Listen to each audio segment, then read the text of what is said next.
Благодарам, подпредседателе, колега Стојановски.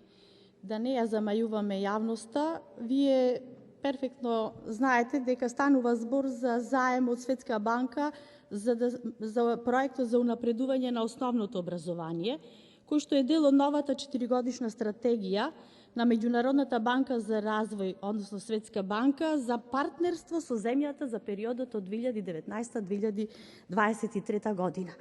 Ист таков заем, како што имаше во исти сличен ваков ангажман, владата предводена од ВМРО ДПМН во вредност од 17 милиони евра со истата Светска банка, ама се однесуваше за средното образование. И тој проект е добар, и тој проект помина, и тој проект се плаќа со парите од граѓаните. Но што ми е за вообразование, јас ќе се сложам дека тоа е влог во иднината. Кога сме кај задолжувањето?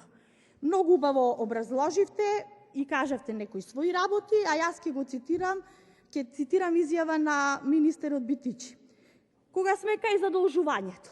Во 2014 година ВМРО ДПМН секој граѓанин го задолжи по 2500 евра или 500 милиони евра со камати кои што за последните 7 години, рачунајќи од 2014 година, сме исплатиле фамозни само за камата 140 милиони евра.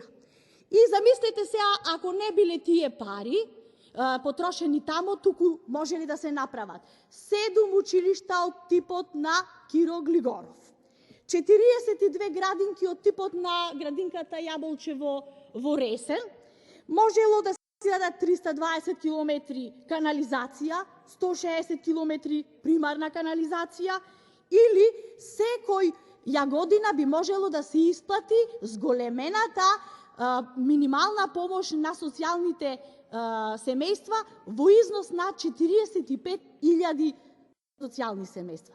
Сега моите да замислите зашто се задолжувала владата предводена од ВМРО ДПМН надвор од она што се задолжила за средното образование, што велам добро направила, што му премила дел од средните училишта, и зашто се задолжуваме сега? Кога зборуваме задолжување, ние зборуваме за задолжување во моментов на вистина на проект кој што ќе се одрази на иднината на државата. Вложувајќи во образованието, посебно во основното образование, ние вложуваме во иднината на нашата држава. И се ова што е наведено овдека, посебно во делот за обуката на наставниците, навистина е смешно да се зборува дека наставниците добиваат диплома во педагошките факултети, да, но цело време треба да се континуирано обучуваат, доградуваат и надоградуваат за своето работење. Ви благодарам.